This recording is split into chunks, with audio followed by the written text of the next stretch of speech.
What's up, ladies and gentlemen? Welcome back to the Big Fight Field channel.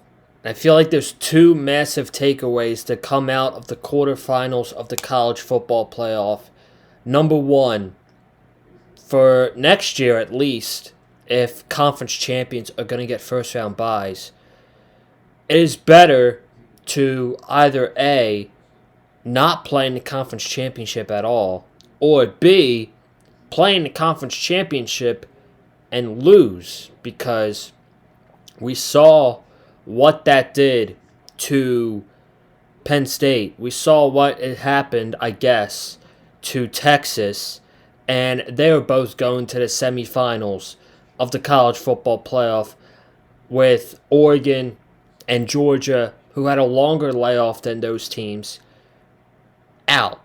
First game of their playoff run, out. Georgia loses today to Notre Dame, and Oregon lost in the Rose Bowl to Ohio State. And then, of course, we have Boise losing to Penn State. So it is more beneficial to lose in the conference championship or not play in the conference championship at all, because teams that were not giving a first round bye, all of them are in the semifinals. And number two, the second biggest takeaway is Arizona State got absolutely robbed of going to the semifinals. And I am not going to stop talking about this until the end of time, until next year, because we were robbed of such a potential incredible moment. Keyword, potential. And I've got so much that I want to get into this game. First thing I do want to say, though, is I apologize for no vlog. A vlog would have been fucking amazing for a game like that. But I didn't have enough storage on my phone, and I was filming stuff at the game, and while I'm filming, the phone stopped for storage, and I had to go back. I had to delete a whole bunch of shit, and it would have really fucked up with my editing for the vlog. So I just posted a bunch of stuff on social media and went with that. But I apologize for no vlog. I will give you the whole experience right now, I guess. The experience was awesome. The vibe was awesome. Was it a sold-out crowd like the Chick-fil-A Peach Bowl on Twitter said it was a sold-out crowd? It was not. I would say it was about 80% filled. There was a bunch of empty seats in the upper deck towards like the end zone and the Texas sideline in the upper deck. I will tell you what, though, man. Arizona State and their fans, they traveled for this game. Big time. A huge, massive show out for Arizona State fans in this game. They absolutely brung the energy all day, from the Fan Fest when it was the pep rally at 10:30 to the game. Even in the first half when they had their bad moments, they were there for them. They never gave up on their team. Arizona State fans, they brung it. They are so down to earth too. Really cool people. Their fan base brung it. So I just wanted to mention that because it was awesome. I would say it was about 65% Arizona State fans in that building, because this is a once-in-a-lifetime moment for Arizona State. Texas is used to this. Arizona State might never get back to a college playoff again. I would hope they do so, because they've won my heart. I'm not saying they're my favorite college team. They've won my heart with this game and how they performed in the Big 12 championship. Cam Skattebo, what an unbelievable story. I think when we go back and we are finished up with the national championship and we talk about best individual performance in the college football playoff, we're going to talk about Cam Skattebo. And he really was getting shut down in the first half, and he was doing nothing. And there was a whisper of him on the sidelines, like something like, "I'm done with this," or something like that. And he was puking on the sideline too. This man left his guts out on the field. He left everything out on that field. The entire Arizona State team left everything out on that field. It's just unfortunate because, we'll obviously get to the big reason why they lost this game. But a reason they lost this game was because of the decisions that Kenny Dillingham made with the play calling for his offense. And, we're going to get to the game, but we're going to go by it quarter by quarter.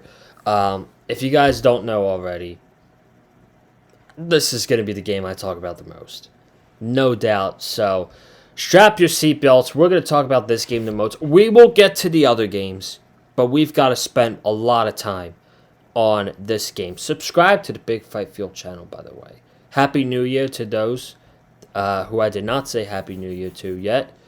2025, it's your year. So go and kill it.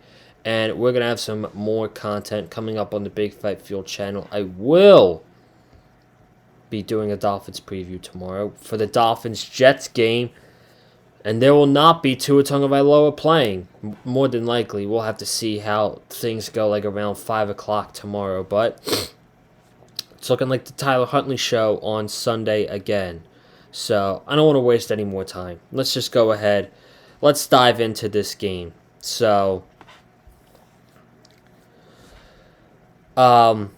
things were not looking pretty for Arizona State in this first half. They scored on their first drive. They got a field goal. That's good. But then Texas's first offensive possession, 2 plays, 77 yards, and a touchdown. And then when I saw that, I'm like, boy, this is going to be a long day for Arizona State if they're allowing touchdown drives in 2 plays. First play of the game, wide open Matthew Golden down the middle. He was unbelievable in that game. If it wasn't for Quinn Ewers, he probably would have been the MVP of the game. But Quinn Ewers, he showed out when he needed to. We'll talk about that. And so they get out to a quick 7-3 lead. Arizona State goes 3 and out. They allow a punt return for a touchdown. 48 yards. Silas Bolden. You're looking at this thing. It is 14-3. We're not even halfway through the first quarter. I'm like, my goodness. I turn over to my friend and I tell him, dude, this shit might be over by halftime.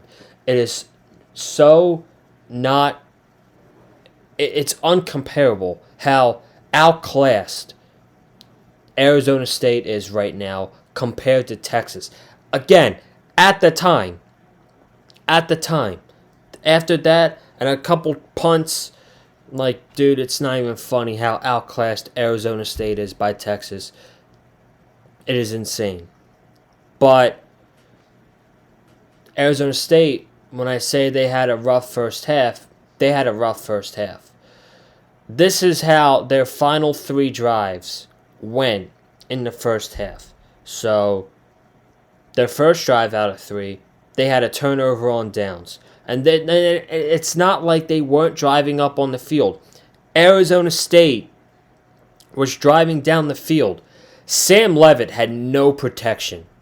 Sam Leavitt was running for his life.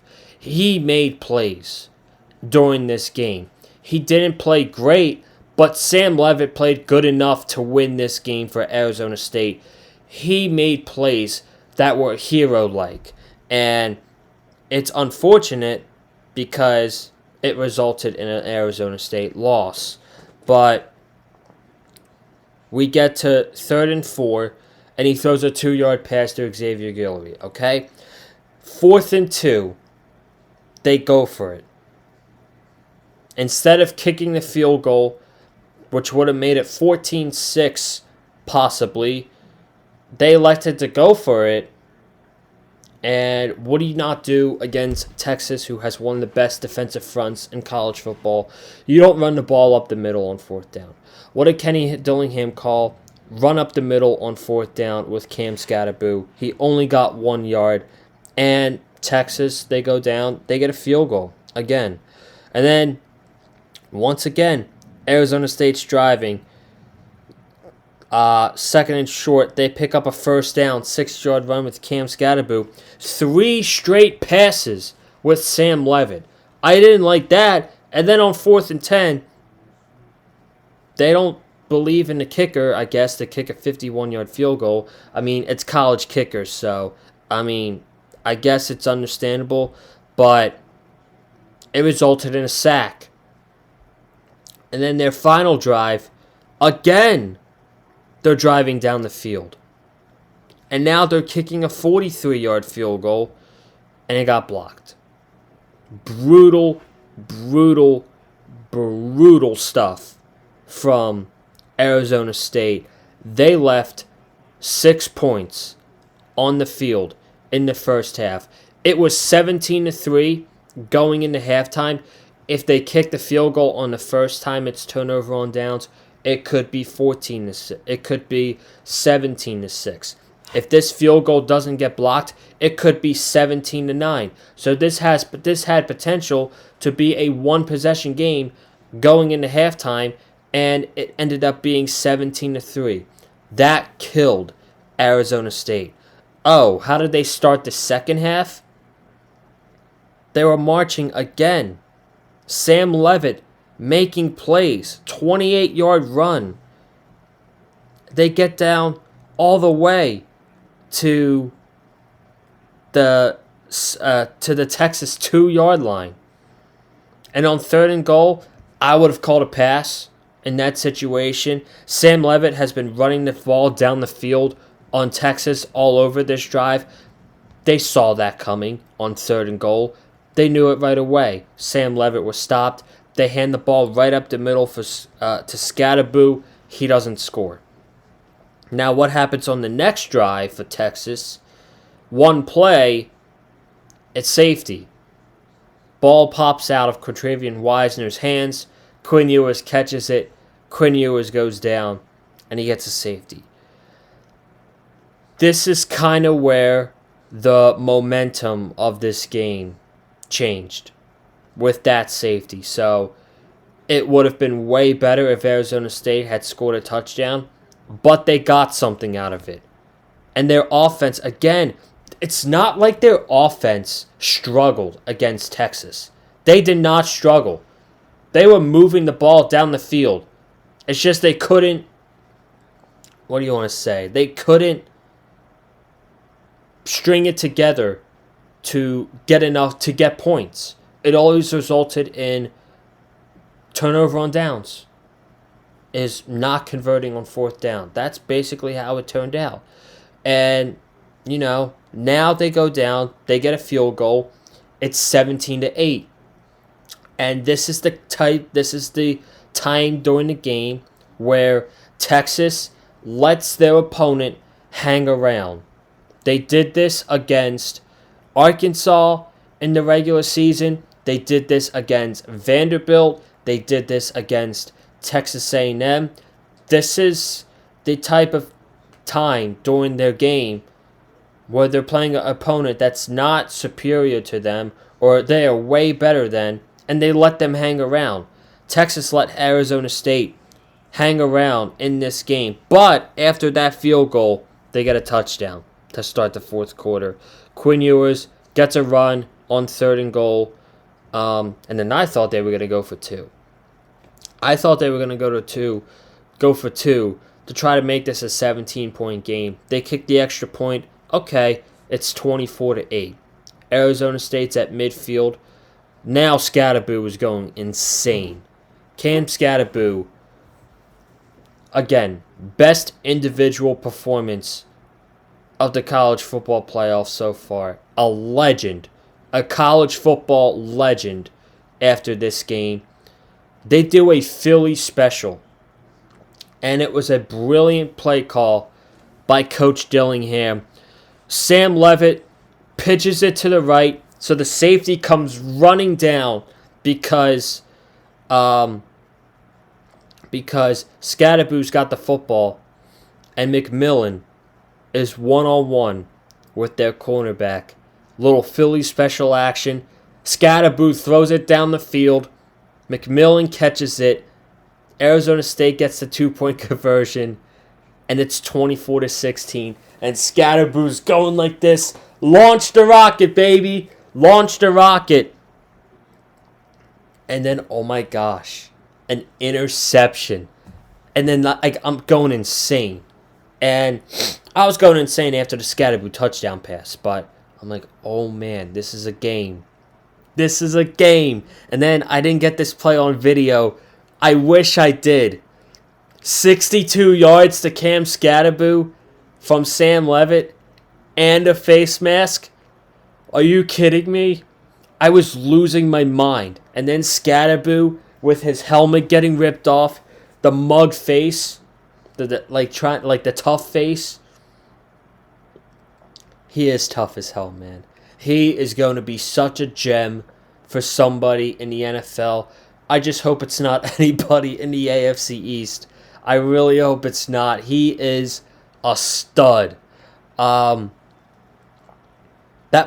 play might have been my favorite moment of the entire game. That was something else.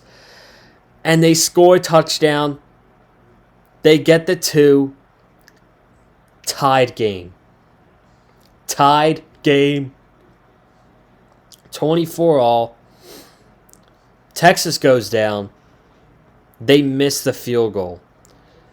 Auburn misses the 50-yard field goal. And Arizona State's getting the ball. And it's 3rd and 15. And Levitt completes the 10-yard pass to Stovall. But wait! That's not the controversy. The controversy is that there should have been targeting called on Texas. The defender led in with his helmet and drove it into his head. That is clear as day targeting. If the crown of the football helmet hits the opponent's head, the receiver's head, that is targeting.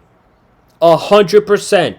10 times out of 10, that's targeting. And the fact that they didn't call targeting for Arizona State in that situation, that is absolute horseshit. And if that happened in the first quarter, that's getting called. If that happened in the second quarter, that's getting called. If that happened in the third quarter, that's getting called. But this happened with 1 minute to go in the fourth quarter in a tied football game in the quarterfinals of the college football playoff. And the NCAA is like, oh shit. We would make more money with Texas in the semifinal than Arizona State. So they fucking reviewed the play and they still say no targeting. I lost my mind when they didn't call that. And if they did, they would have counted the yards toward that third down. It would have been first down, Arizona State. If my calculation's right, it would have been first down at the Texas 37-yard line with a minute to go. And I'm not saying they would have won the game, but Arizona State, a 13.5-point underdog, would have had a chance to knock it to walk it off in the college football playoff against one of the best teams in the nation. We were robbed of that moment. And Arizona State, because of that no target call, was robbed of this game. They were robbed. Again, I'm not saying they would have won, but they would have had the chance with probably 3 seconds left to walk it off with a game-winning field goal. And it was Texas instead who had the opportunity, and the kicker, Sark, not the kicker, I'm sorry. Both of them actually, but Sark,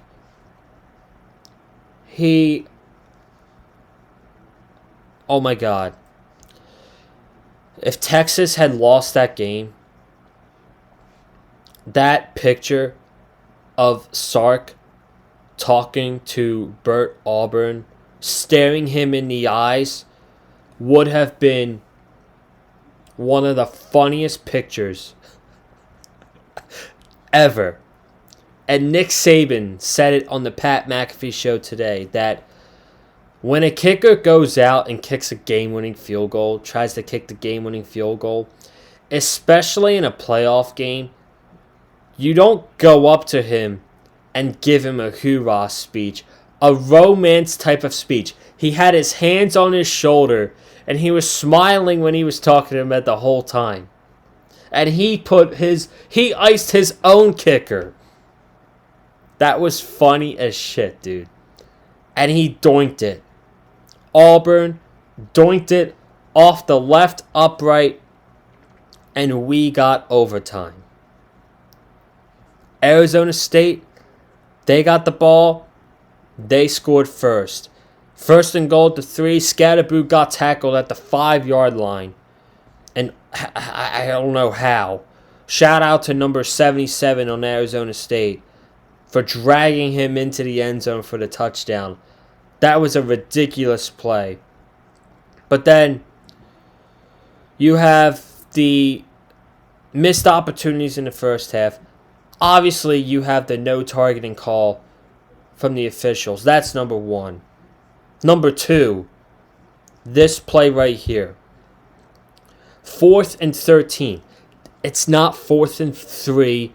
It's not 4th and 2. We're talking 4th and 13 with Texas a season on the line.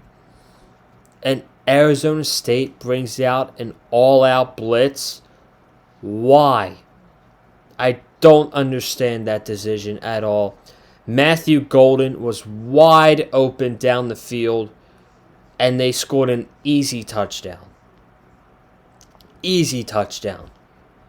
You don't do that on 4th and 13. You don't do that. You bring 3 or 4, and you see if Ewers can make a play to keep their season alive. They gave him a lollipop. He threw him a wide open lollipop into the end zone. Then we get to the second overtime. One play to Gunnar Helm, and then obviously the interception from Sam Levitt. That ended things. 3rd and 8 at the 10-yard line, and Levitt threw the interception. Absolutely crushed. I don't think in my life, Arizona State, for the record, Arizona State is not my favorite college football team. Alabama is. Roll Tide. Jalen Milroe is not a Tide member anymore. I don't think I was ever this upset over a team that's not one of my favorites that lost. I walked out of Mercedes-Benz yesterday, and I was very upset that Arizona State lost. And, their big trio, Dillingham, Coach Dillingham, Scatterboo, Sam Levitt, that's a trio to remember forever. And whoever gets Cam Scatterboo in the NFL draft is a lucky team, because that man, he's a fucking stud. And he will be very successful in the NFL. As for Texas, though, they should be thankful that they had the referee on their side in the fourth quarter, because they were choking this game away so hard. And the memes that would have came if Texas had lost this game would have been nonstop until next season. But they squeaked it away, and now they're going to go play Ohio State. And I guess I just mentioned Ohio State, so I guess we can talk about that game next. What a bloodbath this was. And this was a case where, again, I said a couple weeks ago, or I may have been doing a preview show, that out of any team in the college football playoff, Oregon got the toughest draw out of anybody. And Oregon looked very rusty from the beginning. And I didn't see their first drive because I was walking back from the stadium, and Ohio State scored in 3 plays on their first drive. Jeremiah Smith, 45 yards. But this was Ohio State's offensive possessions in the first half. First drive, touchdown. Second drive, punt. Third drive, 3-play touchdown. Fourth drive, field goal. Fifth drive, 2 plays it took, touchdown, 24-0. Next drive, touchdown, 1 play, 66 yards. Next drive, field goal. So they had 1, 2, 3, 4, 5, 6, 7 drives in the first half, and they scored 6 times. I didn't give a shit that Oregon scored their first drive, the last drive of the half, the first drive of the second half. They tried to tease you that they were back in this game. They were never fucking back in this game. They were never going to recover. Down 34-0. They looked rusty as hell. Ohio State was ready to go from the get-go.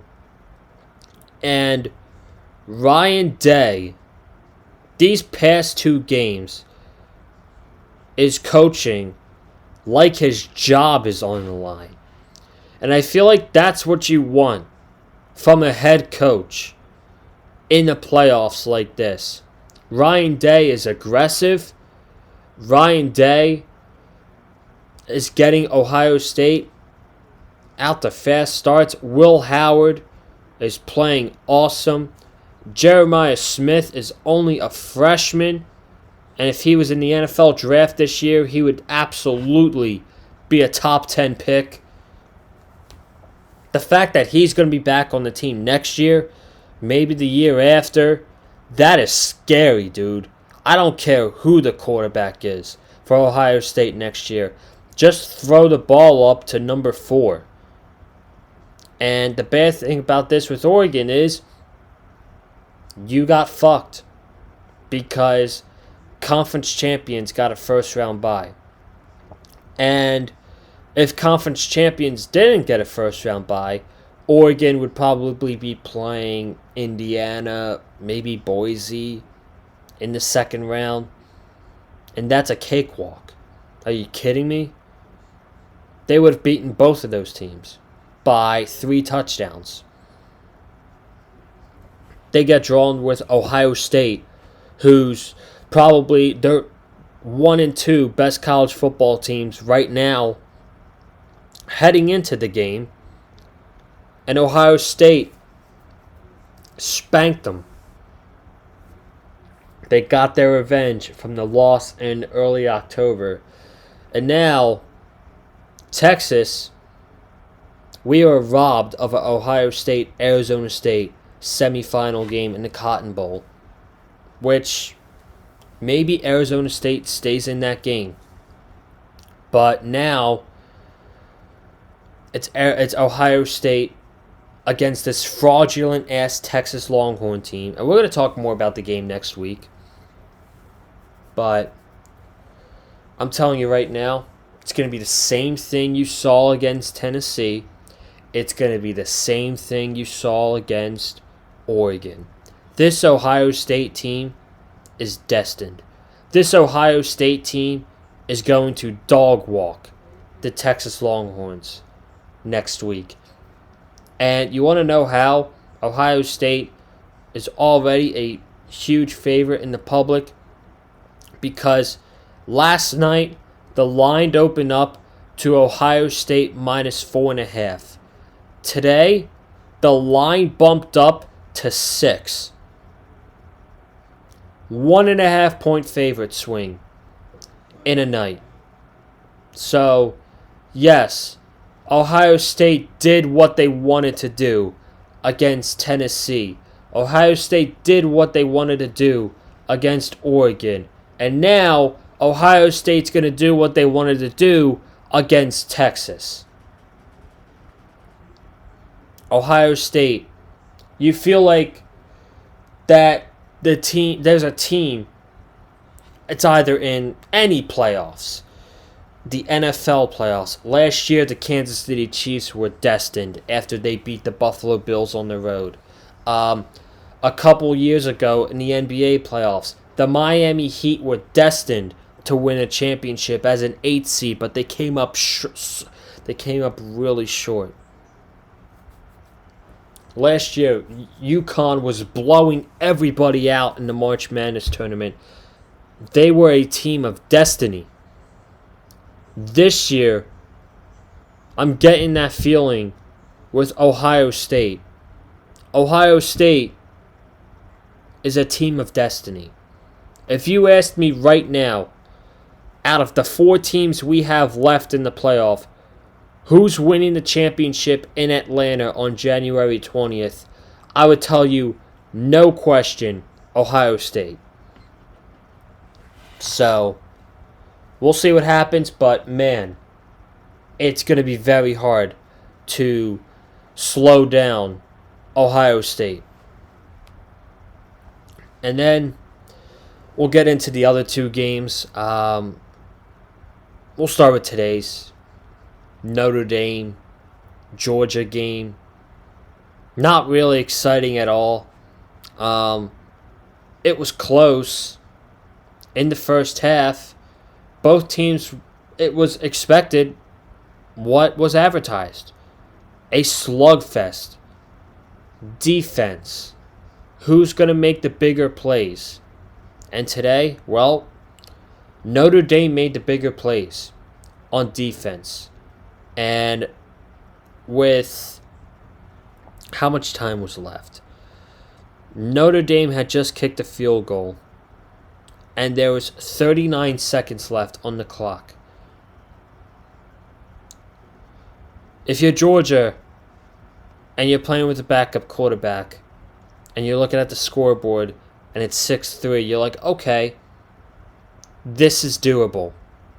That we're in the same situation that we were in against Texas in the ACC Championship. But Gunnar Stockton gets stripped sack. Notre Dame recovers it. And the next play, they score a touchdown. Boom. That's your game. That's your game, ladies and gentlemen. Notre Dame won the game right there. And then Notre Dame gets a punt return touchdown to start the second half. Not a punt return. A kick return touchdown to start the second half. They go up 20-3. If you thought it was bad at 13-3, it got worse at 20-3. So that's 14-point swing. You were looking at potentially 6-3. It turns into 13-3. And then it's 20-3. And at that point, Georgia, you just had the feeling they weren't going to catch up. It was like Oregon yesterday. They were down 34-0. And they scored 2 touchdowns on back-to-back drives. They tease you that they're back in the game, but really they're not. Georgia scored a touchdown. Yes, Notre Dame got turnover on downs, but then so did Georgia on the next drive. And then Notre Dame gets kind of screwed. 4th and 1. Great play call by Notre Dame, but they get called for a illegal shift. So they settle for a field goal. And instead of it being potentially 27-10, it's 23-10. Georgia, another turnover on downs. 4th and 5 at the Notre Dame 9. It was incomplete, and the game was over. Notre Dame had the football. They killed 7.5 minutes off the clock after that turnover on downs. So we had all these questions.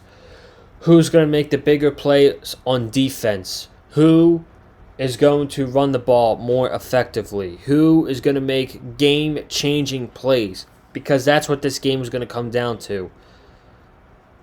Notre Dame won the physicality battle. Notre Dame was the more physical football team than Georgia was.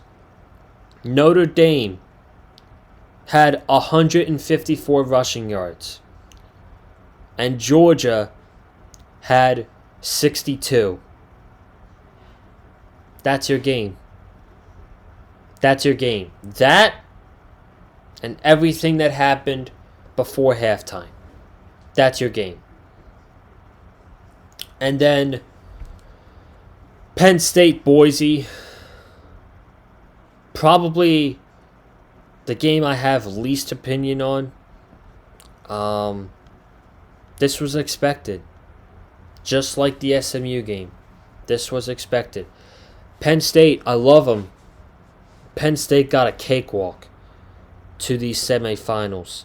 And is that going to impact how they play against Notre Dame? I don't know.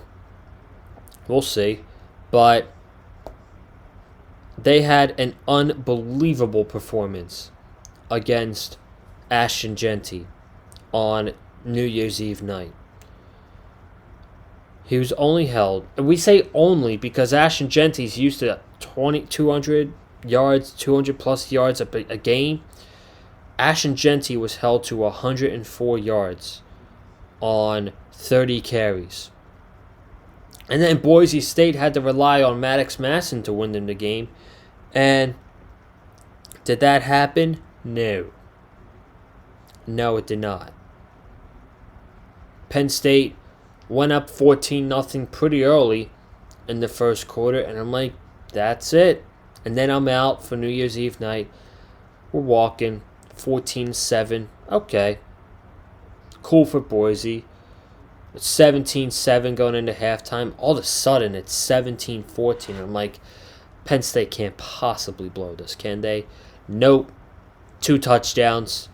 They get a long 58-yard touchdown from Nick Singleton to end it off. And now they're going to play Notre Dame. And they are coming off 2 playoff games where they had to play SMU and Boise in the first 2 rounds.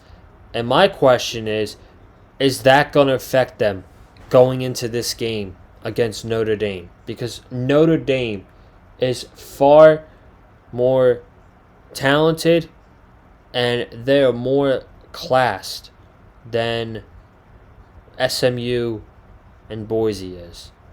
So, we'll find out. We'll find out. But before I go, we will have more content this week. Tomorrow, previewing Dolphins-Jets. Do the Dolphins have a chance at making the playoffs? Does this game even matter? We'll break it down tomorrow on the channel. Sunday, post-game recap video, Dolphins-Jets, are the Dolphins in the playoffs? We should have a good idea around 7 o'clock on Sunday night if the Dolphins are going to be in the playoffs or not. We should have a good idea by then. And then next week is a crazy week, and we'll talk about that tomorrow. But guys, like the video, subscribe, comment down below everything that happened, your thoughts on the college playoff quarterfinal, and follow me on Twitter, Colin_Joseph, and I will see you guys tomorrow. Have a good one. Stay safe, and as always, stay classy.